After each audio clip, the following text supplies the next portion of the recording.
Hauek dira 30 jarduera erantzuteko behar ditugun astroak. Astrorik handiena, galaxiak. Galaxiak izar multzo handiak dira. Unibertsoa galaxiez osatua dago, eta hainbat formatakoak izan daitezke. Kirbilak, barradunak, irregularrak eta eliptikoak. Gure lur planetza dagoen galaxia esnebidea da. Tamainaz hurrengoa izarrak izango ditugu. Argia eta beroa igortzen duten astroak. Planetak. Izar baten inguruan birakada edo itzulika dabiltzan eta berezko argirik ez duten astroak dira.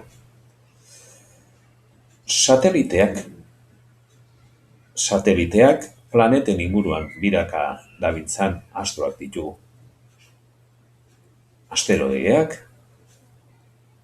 Asteroideak gorpu txikiko elementuak kontsidera daitezke. Asteroide bat planetaren batera asko inguratzen bada, talka egiten du planeta horrekin. Eta txikienak, kometak, asteroideak baino materia gutxiagoko gorputza dira, eta lurretik isats argidun objektu gisa ikusten ditugu. Astroen mugimenduen eraginak. Lurraren mugimenduen eraginak, lehenik. Lurraren errotazio mugimenduaren ondorio gisa, lurrean eguna eta gaua dugu, hau da, argia eta iluna. Lurraren traslazio mugimenduaren ondorio gisa, bai bere traslazioagatik zein makurduragatik, urtaroak batetik eta egunaren iraupen desberdina bestetik.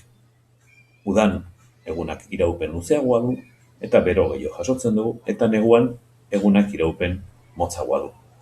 Eta hainbeste bero ez dugu jasotzen. Gogoratu, ipar hemisferioan uda denean, hego hemisferioan negua dela. Azkenik, ilargiaren traslazio mugimenduak 3 ondorio. Ilargiaren aldiak edo faseak. Oda, lurretik, ilargiaren aldien baitan, hilberria, hilgora, hilbetea edo hilbera ikusiko dugu. Bigarrena, bere orbita, ilargiaren orbita, eguzkia eta lurrarekin lerrokatua daudenean, eklipseak gertatuko dira. Eguzkia estaltzen duenean, eguzkia eklipsea, eta ilargia estaltzen duenean, ilargia eklipsea.